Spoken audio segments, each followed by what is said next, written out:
Hatchet by Paulsen, Chapter 17. He turned back to his campsite and looked to the wreckage. He had a lot to do. Rebuild his shelter, get a new fire going, find some food, or get ready to find some food, make weapons. And he had to work slowly because his ribs hurt.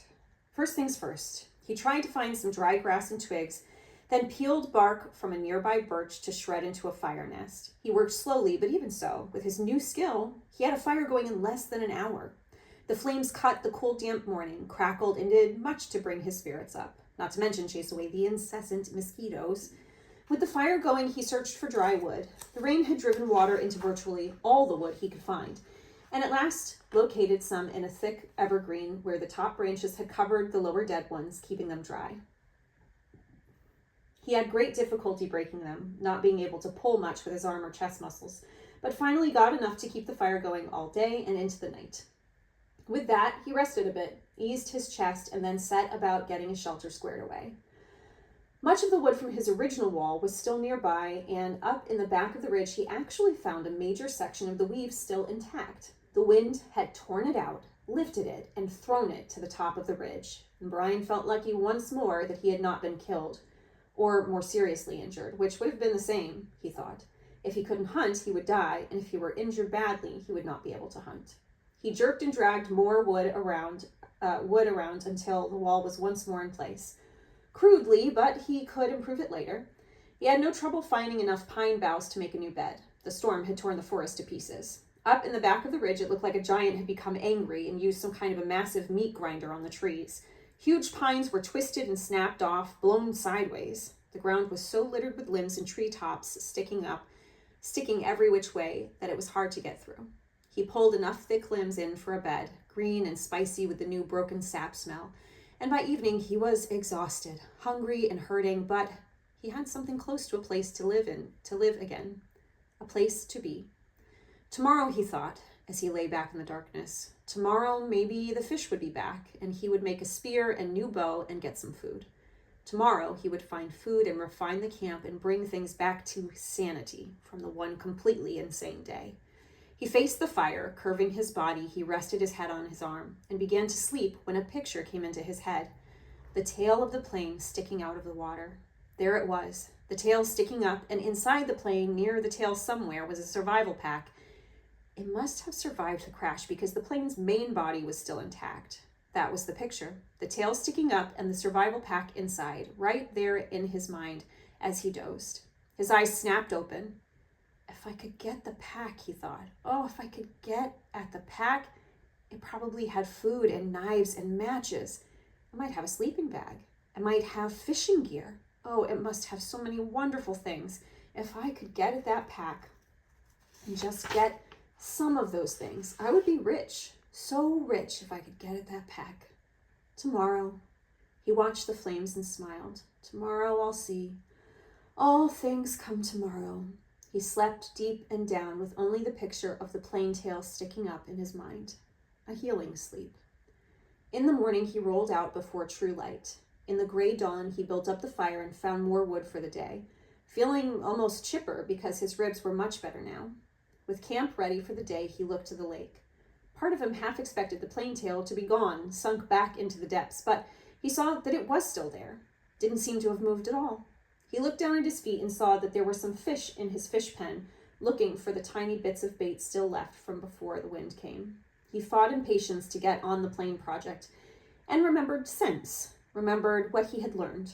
First, food, because food made strength. First, food, then thought, then action. There were fish at hand here, and he might not be able to get anything from the plane. That was all a dream.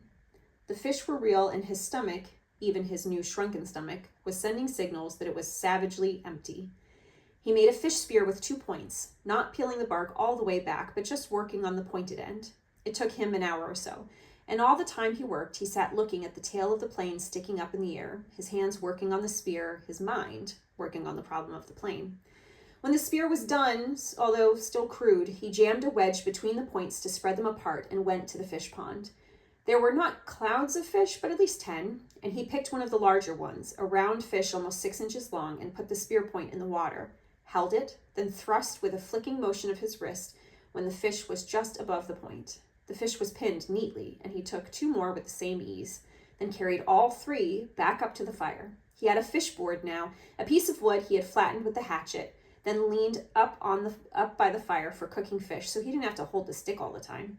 He put the 3 fish on the board, pushed sharpened pegs through their tails into cracks on the cooking board, and propped it next to the reddest part of the coals. In moments, the fish were hissing and cooking with the meat, and as soon as they were done, or when he could stand the smell no longer, he picked the steaming meat from under the loosened skin and ate it. The fish did not fill him, did not even come close. Fish meat was too light for that. But they gave him strength. He could feel it moving into his arms and legs, and he began to work on the plane project. While making the spear, he had decided that what he would have to do was make a raft and paddle the raft to the plane and tie it there for a working base. Somehow, he would have to get into the tail inside the plane, rip or cut his way in. And however he did it, he would need an operating base of some kind, a raft, which he found ruefully was much easier said than done. There were plenty of logs around. The shore was littered with driftwood, new and old, tossed up and scattered by the tornado. And it was a simple matter to find 4 of them about the same length and pull them together. Keeping them together was the problem. Without rope or cross pieces and nails, the logs just rolled and separated. He tried wedging them together, crossing them over each other. Nothing seemed to work. And he needed a stable platform to get the job done.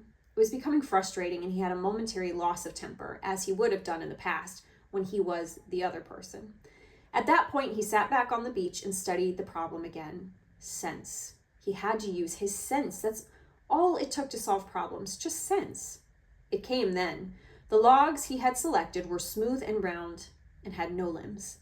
What he needed were logs with limbs sticking out. Then he could cross the limbs of one log over the limbs of another and weave them together, as he had done with his walls and the food shelf cover and the fish gate. He scanned the area above the beach and found 4 dry treetops that had been broken off by the storm. These had limbs, and he dragged them down to his work area at the water's edge and fitted them together. It took most of the day. The limbs were cluttered and stuck any which way, and he would have to cut one to make another fit, then cut one from another log to come back to the first one, then still another for the third log would have to be pulled in. But at last, in the late afternoon, he was done, and the raft, which he called Brush Pile 1 for its look, hung together even as he pulled it into the water off the beach. It floated well, if low in the water, and in the excitement, he started for the plane. He could not stand on it, but would have to swim alongside. He was out to chest depth when he realized he had no way to keep the raft at the plane. He needed some way to tie it in place so he could work from it. And for a moment, he was stymied. He had no rope, only the bowstring and the other cut shoestring to his tennis shoe, which were by now looking close to dead, his toes showing at the tops. Then he remembered his windbreaker, and he found the tattered part he used for an arrow pouch. He tore it into narrow strips and tied them together to make a rope or tie down about 4 feet long. It wasn't strong. He couldn't use it to pull a Tarzan and swing from a tree, but it should hold the raft to the plane. Once more, he slid the raft off the beach and out into the water until he was chest deep. He had left his tennis shoes in the shelter, and when he felt the sand turn to mud between his toes, he kicked off the bottom and began to swim. Pushing the raft, he figured, was about like trying to push an aircraft carrier. All the branches that stuck down into the water dragged and pulled, and the logs themselves fought any forward motion. And he hadn't gone 20 feet when he realized that it was going to be much harder than he thought to get the raft to the plane. It barely moved, and if he kept going this way, he would just about reach the plane at dark. He decided to turn back again, spend the night, and start early in the morning, and he pulled the raft once more onto the sand and scraped it dry with his hand. Patience. He was better now, but impatience still grounded him a bit, so he sat at the edge of the fish pond with the new spear and took 3 more fish, cooked them up, and ate them, which helped to pass the time until dark. He also dragged in more wood, endless wood, and then relaxed and watched the sunset over the trees in the back of the ridge. West, he thought. I am watching the sunset in the west, and that way was north, where his father was, and that way was east, and that way south, and somewhere to the south and east his mother would be. The news would be on the television. He could visualize more easily his mother doing things than his father because he had never been to where his father lived now. He knew everything about how his mother lived. She would have the small television on the kitchen counter on and be watching the news and talking about how awful it was in South Africa or how cute the baby in the commercial looked, talking and making sounds, cooking sounds. He jerked his mind back to the lake. There was great beauty here, almost unbelievable beauty. The sun exploded the sky, just blew it up with setting colors, and that color came down into the water of the lake, lit the trees. Amazing beauty, and he wished he could share it with somebody and say, look there and over there and see that? But even alone, it was beautiful, and he fed the fire to cut the night chill. There it is again, he thought, that late summer chill to the air, the smell of fall. He went to sleep thinking a kind of reverse question. He did not know if he would ever get out of this, could not see how it might be. But if he did somehow get home and go back to living the way he had lived, would it be just the opposite? Would he be sitting watching television and suddenly think about the sunset up in the back of the ridge and wonder how the color looked in the lake? Sleep. In the morning, the chill was more pronounced, and he could see tiny wisps of vapor from his breath. He threw wood on the fire and blew until it flamed, then banked the flames to last and went down to the lake. Perhaps because the air was so cool, the water felt warm as he waded in. He made sure the hatchet was still at his belt and the raft still held together, then set out, pushing the raft and kick swimming toward the tail of the plane.